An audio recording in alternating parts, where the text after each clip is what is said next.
Hello dear student, आप सभी का स्वागत है हमारे एक और धमाकेदार वीडियो में। देखिए, इस वीडियो में आपके लिए लेकर आए कक्षा 11वीं वार्षिक परीक्षा 2023-24 हिंदी का पेपर। जो आपका हिंदी का पेपर अभी होने वाला है थोड़ी देर में, तो हम आपके लिए वो लेकर आ चुके हैं। तो आपको इसको अच्छे से देखना है अंत तक, तभी आपको पूरे क्वेश्चन बनेंगे और आप हल सहित देख सकते हैं। तो देखिए, आपका इस प्रकार पेपर रहेगा। टोटल क्वेश्चन रहेंगे 23, पेंट पेज रहेंगे 8, मार्क्स रहेंगे आपके 80 और टाइम रहेगा 3 घंटे। यहाँ पर आपको दिए जाएंगे निर्देश, तो हम निर्देशों में समय नहीं बर्बाद करेंगे, सीधा चलते हैं पहले क्वेश्चन पर।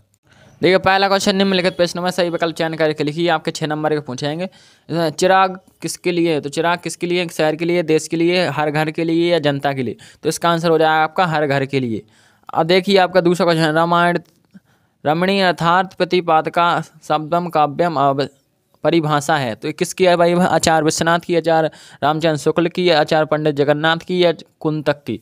तो इसका आंसर हो जाएगा पंडित राज जगन्नाथ की ये परिभाषा है। अब देखते हैं हम तीसरा प्रश्न। ये तीसरा प्रश्न है, अपू के साथ 2.5 साल नामक संस्मरण किस फिल्म से संबंधित है? तो अपराजिता या पाथेर पंचाली या देवी चारुलता या सदगति? तो इसका हो जाएगा आपका पाथेर पंचाली से संबंधित है। अब देखिए, आपका चौथा क्वेश्चन है, आयत के आधार पर वाक्य के भेद हैं। तो आप सभी जानते हैं आयत के आधार पर 8 भेद हैं। आ से अर्थ, आ से 8। देखिए, रचना के आधार पर 3। देखिए, इसको यहाँ से याद रखेंगे, रा चा ना, मतलब इसमें 3 शब्द हैं, तो वाक्य कितने भेद होंगे? 3 भेद। अर्थ, आ से अर्थ, आ से 8। तो इसके हो जाएंगे कितने हैं? अर्थ के आधार पर 8। अब देखते हैं हम इसका अगला क्वेश्चन कि अब 5वां आपका पूछा गया है, शब्द परी का नाम है था। तो शब्द परी का नाम क्या था? तो इसका हो जाएगा चंद्रिका। अब देखते हैं आपका 6वां क्वेश्चन। 6वां है, देखिए यहाँ पर, भारतीय संगीत में प्राचीन काल से प्रचलित सबसे पुराना वाद्य यंत्र कौन सा है? तो बीड़ा, सितार, डमरू। तो इसका आंसर हो जाएगा आपका बीड़ा। देखिए, आपके सही विकल्प थे, सभी कंप्लीट हो गए। अब देखते हैं हम अगला क्वेश्चन। देखिए, यहाँ पर दूसरे क्वेश्चन आपके पूछे जाएंगे, रिक्त स्थानों की पूर्ति कीजिए। रिक्त स्थान आपके पूछे जाएंगे। तो इसमें आपको देखिए, पहला निम्नलिखित, ये आपके 7 नंबर खाली स्थान है। इसमें आपका एक आपके लिए अच्छी शब्द है कि यहाँ पर आपको दिए जाएंगे कौन में से आपका क्या भरना है। ये चंपा खाली स्थान नहीं चीनती। तो क्या नहीं चीनती? चंपा काले अक्षर। तो अब देखते हैं हम दूसरा, मरसिया का अर्थ डॉट डॉट होता है। तो होता है, देखिए, शोक गीत। मरसिया का होता है शोक गीत। अब देखते हैं तीसरा, नीर भरे नित प्रति रहे ना तऊ प्यास बुझे में डॉट डॉट डॉट अलंकार है। तो कौन सा अलंकार है? अन्योक्ति, विभावना या विशेषोक्ति? तो इसका हो जाएगा विशेषोक्ति। अब चौथा, विदाई संभाषण व्यंग्य खालिस्तान पर लिखी गई रचना है। तो किस पर? तो इसका आंसर हो जाएगा आपका लॉर्ड कायजन की विदाई पर लिखी गई रचना है। अब देखते हैं यहाँ पर जो चौथा क्वेश्चन है, एक क्रिया से दूसरी क्रिया पर निर्भर रहने वाले वाक्य को कहते हैं संदेहवाचक, संकेतवाचक, विधिवाचक। तो इसका आंसर हो जाएगा आपका संकेतवाचक। अब 6वां है, काल का डॉट डॉट काल कलाओं के लिए स्वर्णयुग था। तो कौन सा था? गुप्त काल आपका देखिए कलाओं के लिए स्वर्णयुग माना गया है। तो ये देखिए, आपके 6 खालिस्तान सभी कंप्लीट हो गए। अब देखते हैं हम अगला। देखिए, जो आपका 7वां है, उद्दंड मादन संपादक है। तो इस किसके संपादक हैं? उद्दंड मादन के। तो उसका जुगल किशोर शुक्ल। अब देखते हैं आपके 30 नंबर पूछेंगी सही जोड़ियाँ। सही जोड़ियाँ आपकी इस प्रकार रहेगी। तो देखिए, 2 कॉलम दिए जाएंगे आपको, उसमें से आपको इनका मिलान करना है। देखिए, आओ मिलकर बचाएं। तो एक इसका संबंध हो जाएगा निर्मला पुतल। इसके लेखक को है निर्मला पुतल जी है। अब देखते हैं दूसरा, साकेत। साकेत क्या है? खंडकाव्य या महाकाव्य? तो इसका हो जाएगा महाकाव्य। तो इसका ऑप्शन नंबर का इसका हो जाएगा इससे। अब देखिए, तीसरा है रजनी। रजनी में हो जाएगा आपका, देखिए यहाँ पर पटकथा। रजनी क्या है? पटकथा है। अब देखते हैं यहाँ पर जो यहाँ पर निमाड़ी। निमाड़ी आपके कहाँ बोली जाती है? निमाड़ी आपकी खंडवा और खरगोन में बोली जाती है। और 5वां दीपक और चिराग। तो इसका हो जाएगा त्रिलोचन। और यहाँ पर जो 6वां है अनुस्मारक। अनुस्मारक में हो जाएगा आपका, देखिए, स्मरण पत्र। अब देखिए, आपकी सही जोड़ियाँ कंप्लीट हो गई। अब देखते हैं हम चौथा क्वेश्चन। देखिए, चौथा क्वेश्चन इसमें निम्नलिखित प्रश्नों में एक शब्द एक वाक्य में उत्तर लिखिए पूछा गया है। तो अब देख लेते हैं हम। इसका पहला है, अक्का महादेवी ईश्वर को क्या कहकर संबोधित करती थी? देखिए, और इसके बाद देखिए, खंडकाव्य की परिभाषा। खंडकाव्य की परिभाषा, खंडकाव्य में किसी विशेष व्यक्ति के या महापुरुष के किसी एक अंश का वर्णन किया जाता है, उसे खंडकाव्य कहते हैं। तो खंडकाव्य की परिभाषा आपकी हो गई। अरे, 2 वेदी के प्रवर्तक को माने गए हैं। तो इसका हो जाएगा महावीर प्रसाद द्विवेदी। द्विवेदी के प्रवर्तक महावीर प्रसाद द्विवेदी। अब देखिए, आपका जो चौथा है, भारत की चर्चा नेहरू जी किससे करते थे? तो जो विदेशी आते थे उनसे करते थे। अब देखते हैं आपका जो 5वां, उपसर्ग और प्रत्यय में अंतर लिखिए। तो आपको सीधा लिखना, उपसर्ग किसी वाक्य के आगे जोड़े जाते हैं शब्द के, और प्रत्यय किसी शब्द के अंत में जोड़े जाते हैं। ये इसका अंतर हो गया। इसके बाद देखिए, आलो अंधारी का अर्थ, तो आलो अंधारी का अर्थ है, इसका अर्थ हो जाएगा अंधेरा से। इसके बाद देखिए आपका 7वां, भारतीय टेलीविजन को दूरदर्शन का नाम कब दिया गया, तो इसका आंसर हो जाएगा 1975। अब देखते हैं हम 5वां क्वेश्चन। देखिए 5वां क्वेश्चन है, निम्नलिखित कथनों को चयन करके सत्य सत्य लिखिए। तो पहला, छायावादी कवियों ने प्रकृति का मानवीकरण किया, तो ये आपका बिल्कुल सत्य है और पहला आपका सत्य हो जाएगा। दूसरा, छंद में वर्णों गणों की संख्या 9 होती, तो ये आपका सत्य है। और देखिए यहाँ पर 30 मियां नसरुद्दीन 50 तरह की रोटी बनाने में माहिर थे, तो ये आपका सत्य, क्योंकि वे 56 तरह की रोटी बनाने में माहिर थे। इसके बाद देखिए आपका चौथा है, राष्ट्रभाषा को संविधान में मान्यता प्राप्त होनी आवश्यक है, तो ये आपका सत्य है। और 5वां है, कुमार गंधर्व ने कबीर के पदों का गायन किया, तो ये भी आपका सत्य है। और 6वां है, शब्दकोश में अक्षर का अक्षर का वर्ग के साथ ही में ही आता है, तो ये आपका सत्य है। तो इस प्रकार आपके देखिए पहला सत्य है, दूसरा सत्य, तीसरा सत्य, चौथा, 5वां, 6वां, ये आपके सभी सत्य हैं।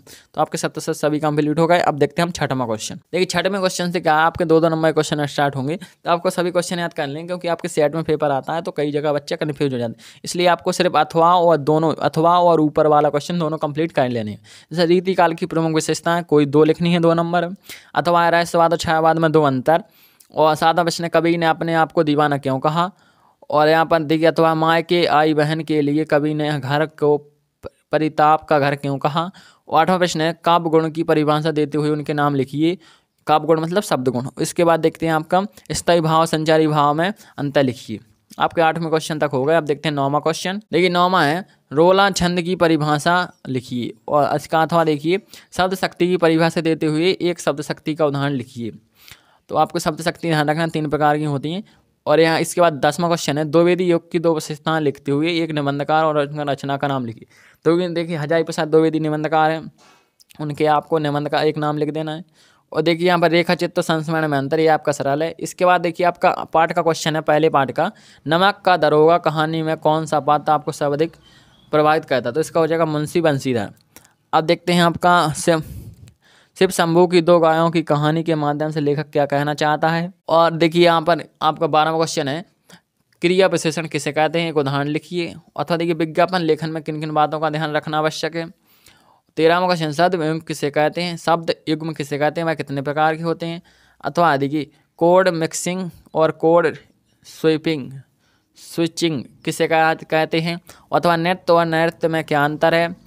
और देखिए आपका शास्त्रीय संगीत को चित्रपट संगीत में क्या अंतर है, शास्त्रीय संगीत और चित्रपट संगीत में क्या अंतर है, कोई 2 अंतर आपको इसमें लिखना है। इसके बाद देखिए 15वां क्वेश्चन है, समाचार के तत्वों के नाम लिखिए। समाचार के तत्व आपको बताने हैं।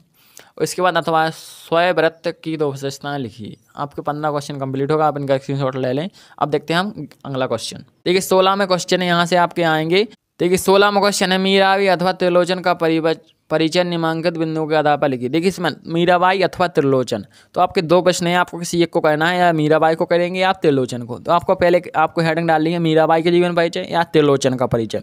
इसके बाद आपको एक हेडिंग डालनी है 2 रचना, फिर आपको दूसरी हेडिंग डालनी है कलापक्ष, तीसरी डालनी है साहित्य मस्तक, और इन तीनों का आपको वर्णन कर देना है। यही कहना है आपको। देखिए 27वां क्वेश्चन है, प्रेमचंद अथवा सत्यजीत राय का साहित्यिक परिचय लिखिए। तो आपको पहले आपको अगर प्रेमचंद का आप लिखना चाहते हैं तो आप सबसे पहले डालेंगे प्रश्न क्रमांक 17, फिर नीचे लिखेंगे प्रेमचंद का जीवन परिचय, फिर आप हेडिंग डालेंगे 2 रचना, उनकी आप 2 रचनाएं लिख देंगे। इसके बाद देखते हैं आपका इनकी भाषा है, वो आपको हेडिंग डालनी है, फिर भाषा लिख देना, फिर इनको आपका साहित्य में स्थान आपको लिख देना। इस प्रकार आपको परिचय लिखने हैं, तभी आपको अच्छे नंबर मिलेंगे। तो अब देखते हैं हम 18वां क्वेश्चन। 18वां क्वेश्चन आपका बड़ा ही सरल क्वेश्चन है। इसमें पूछा गया है, भाव पल्लवन कीजिए। किसका करना है, साहित्य समाज का दर्पण है, आपको इसका भाव पल्लवन करना है।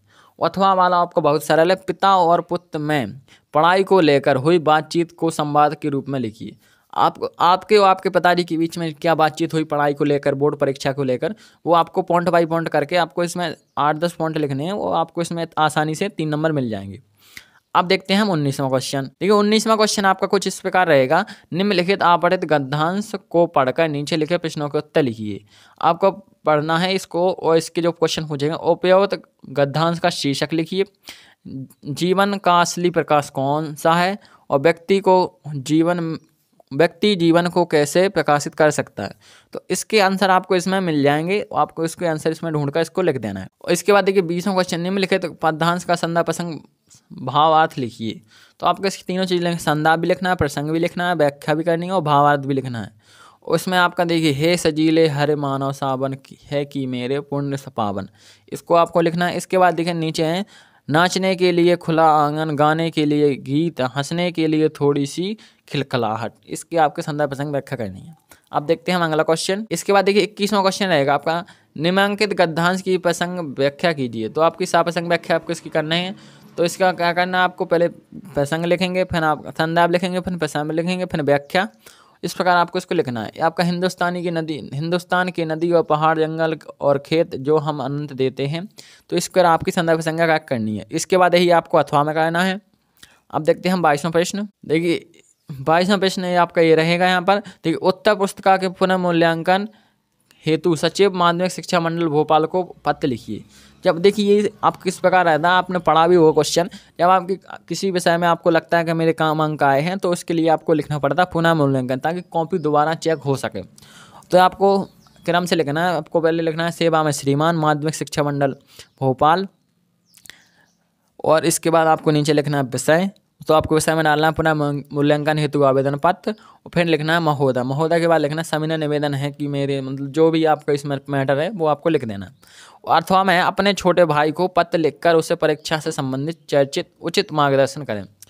आपको जैसे आपका कोई भाई पढ़ रहा है, उसको आपको परीक्षा को लेकर के आपने पहले परीक्षा दी है, तो किस प्रकार का पेपर आएगा, किस प्रकार आपको आंसर लिखना है, ये इसमें आपका पूछा गया है।